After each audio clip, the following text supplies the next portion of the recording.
Hola a todos, sean bienvenidos a una nueva cápsula de esta materia de geomecánica aplicada a la industria petrolera. El día de hoy vamos a hablar sobre las aplicaciones e importancia de la geomecánica en esta industria. Recordemos que la geomecánica nos permite comprender el comportamiento del subsuelo para minimizar lo que son los riesgos operativos. Mejora la eficiencia y seguridad en todas las etapas, tanto en la etapa de exploración, perforación, complementación, producción y las etapas de abandono de un pozo. Una de las principales aplicaciones que se mencionan con respecto a la geomecánica, que hemos platicado hasta ahorita, que hemos platicado de las rocas, sobre su origen, del suelo, sus propiedades, propiedades físicas de las rocas. Hemos platicado también ya sobre los macizos rocosos, sobre las matrices rocosas, cuál es la diferencia entre ellos, cómo se analizan, qué estudios se analizan. Ahora esta geomecánica va a estar aplicada a cuestiones operacionales en diferentes etapas, ¿no? Tanto la perforación, complementación, producción y abandono. Las principales aplicaciones de esta geomecánica parten el diseño y la estabilidad de pozos, en la parte de evitar colapsos o pérdidas de circulación. En este caso, igual más adelante vamos a ver un ejemplo más a detalle, pero estamos hablando de un balance de presiones, ¿ok? Recordemos que cuando estamos trabajando en un pozo petrolero estamos hablando de diferentes presiones. Tenemos la presión de poro, luego la presión de formación, la presión hidrostática, ¿ok? Y la presión de los fluidos. Tenemos que tener un balance entre esos tipos de fluidos para poder generar una estabilidad en el pozo con respecto a la perforación.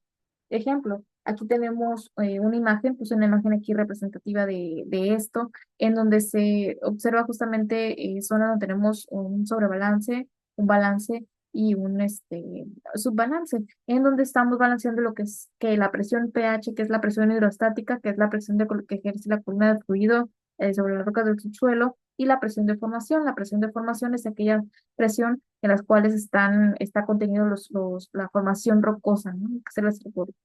Cuando tenemos esa estabilidad, logramos una estructura, como lo observan aquí, balanceada, es una condición ideal, una condición de balance de presiones donde aseguramos una buena geometría de lo que es la perforación. En el caso que tengamos un sobrebalance o un subbalance, en el caso del sobrebalance, cuando tenemos una presión hidrostática mayor a la presión de formación, tenemos un proceso deformado, mecánicamente dañado, ¿ok? Es decir, donde las condiciones, ¿ok? De la geometría de nuestro pozo, de la mecánica de nuestro pozo, ya se ha visto dañada por este sobrebalance de presiones donde genera justamente una deformación en la estructura de nuestro pozo. En el caso del subbalance, tenemos un caso con respecto a la presión hidrostática que es menor a la presión de formación. En este caso, donde también tenemos entrada de fluidos en la formación en el pozo, donde tenemos justamente daño en la geometría también de nuestro pozo que nos genera este tipo de estructuras, ¿no? Ese es un ejemplo del diseño en la estabilidad de lo que son los pozos, en el caso de la perforación. Se utiliza para evitar colapsos o pérdida de circulación. Cabe destacar que no es la única parte donde se utiliza. La optimización y fracturamiento hidráulico permite orientar y controlar la propagación de fracturas con respecto en el aspecto de las fracturas, también en el proceso del fracking, en donde se utilizan fluidos de alta presión para generar y estimular lo que son las rocas que están saturadas en hidrocarburos. Control de arenas o subsidencia, previene fallas estructurales y deformaciones en el terreno. Diseño de revestimientos y complementaciones. Selección adecuada de materiales y espesores en el diseño de revestimiento de la tubería de producción. Recordemos que ya cuando tenemos nuestro pozo ya totalmente la perforación, toda esa estructura de nuestro pozo, se instalan lo que son las tuberías de perforación y se revisten para dar estabilidad a la que es nuestro pozo, ¿no? Esta estabilidad de nuestro pozo es súper importante para asegurar un buen sello, ¿ok? Y evitar estos problemas de descontrol de presiones. ¿Cuáles son los beneficios de esas aplicaciones de importancia de la geomecánica? Pues bueno, la reducción de costos con problemas geomecánicos, asegurar una mayor productividad de nuestros pozos y operaciones más seguras y sostenibles. Recordemos que la importancia de asegurar eh, eh, una geomecánica ideal en nuestros pozos es evitar lo que son estos descontroles de presión. Un descontrol de presión en nuestros pozos nos puede generar, o sea, justamente lo que son condiciones de tragedia, literalmente lo que son esas situaciones de kick, que son esas patadas de presión que nos genera el cimiento ya cuando se está produciendo, o estos blowouts, ¿no? Que ya es la situación más extrema que puede suceder por problemas de este estilo, ¿no? Por problemas de control de presión. Entonces hay que tener mucho cuidado con ese tipo de problemas. Obviamente aquí se toma de una manera muy, muy breve. Esto se va a ir detallando conforme avancen ustedes en su carrera profesional, pero sí es importante tener que mencionarlo.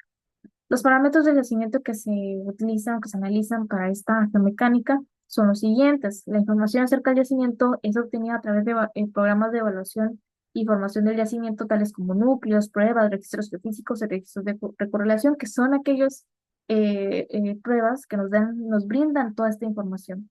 ¿Cuáles son los parámetros del yacimiento que intentamos conocer? Las fronteras y límites del yacimiento, por ejemplo, cuáles son las trampas estructurales, tenemos trampas estratigráficas, tenemos zonas de acuñamiento, contrastes de impermeabilidad que nos permiten determinar estas condiciones y límites del yacimiento, donde tenemos estos límites de nuestro almacenamiento de hidrocarburos, estructura del yacimiento si tiene continuidad, las barreras de permeabilidad, la isotropía, el mecanismo de producción, es decir, qué le está dando movilidad a los hidrocarburos, si es por un empuje hidráulico o el gas en solución lo está moviendo, o tienes la presencia de una capa de gas o una combinación de todas estas, tienes inyección o si estás utilizando un mecanismo de producción artificial. ¿Ok? Recordemos que los pozos producen que pueden producir gas tanto de manera natural, es decir, por la energía natural del yacimiento, o pueden ser producidos también por la producción artificial, ¿ok? Por sistemas de producción artificial, que es cuando ya se acaba la energía de nuestro yacimiento, tenemos que instalar otra metodología para poder, otro sistema de producción para poder seguir produciendo, por dicho. ¿Cuáles son esos parámetros físicos del yacimiento? El tamaño, la forma, la altura, la presión, la temperatura, estos parámetros físicos que tiene nuestro yacimiento. Como ya hemos platicado, las rocas son los protagonistas de este tipo de sistemas. Eh, ya hemos platicado qué propiedades, pues la porosidad, la permeabilidad, la distribución del tamaño de poro, que tiene que ver prácticamente con la porosidad y la permeabilidad, la saturación de fluidos. Recordemos que una roca puede estar saturada por uno o más fluidos, por agua, por aceite, por gas, ¿ok? El tamaño y la forma de los granos y de los poros que dan una relación directa sobre la porosidad y la permeabilidad. Recuerden que no siempre una alta porosidad nos asegura una alta permeabilidad, ¿ok? Tenemos que tener en cuenta esas propiedades también con respecto a la porosidad efectiva y no efectiva, que es prácticamente los poros conectados e interconectados, y la mojabilidad, que es la forma que tienen contacto justamente estos fluidos. Eh, la composición de la roca muy importante, la composición mineralógica, si está contaminada, el contenido de arcilla, el movimiento de pinos, el material cementante, materiales que formen sales, y bueno, que es prácticamente la descripción de las rocas del reservorio, ¿no? Es muy importante tener un control de todos estos parámetros para asegurar lo que es el proceso de la mecánica de lo que son estos suelos, pero las rocas, estos yacimientos. Y, y bueno, o sea, suenan muchos datos, suenan muchos parámetros. ¿Cómo se obtienen? Mediante registros científicos de pozos, mediante métodos geológicos, mediante métodos sísmicos, se tiene toda esta información, métodos físicos de exploración, métodos de registros de pozos, como cuáles, como eh, registros de neutrones, registros de resistividad, registros sónicos, registro de reactividad, ¿ok? Registros que nos brindan datos como la porosidad, como la permeabilidad, ¿ok? Registros también de producción, como los de temperatura, como los de presión, eh, que nos dan parámetros sobre producción, los de caudales, eh, registros de molinete, capacitancia, que son algunos de los registros que me vienen hasta ahorita a la mente, ¿no? Entonces, recordamos que estamos en un área muy multidisciplinaria, en donde hablamos de muchísima información, de muchos datos en conjunto, que buscamos llegar siempre a un bien común, que es conocer lo mejor posible lo que es nuestro yacimiento, ¿no?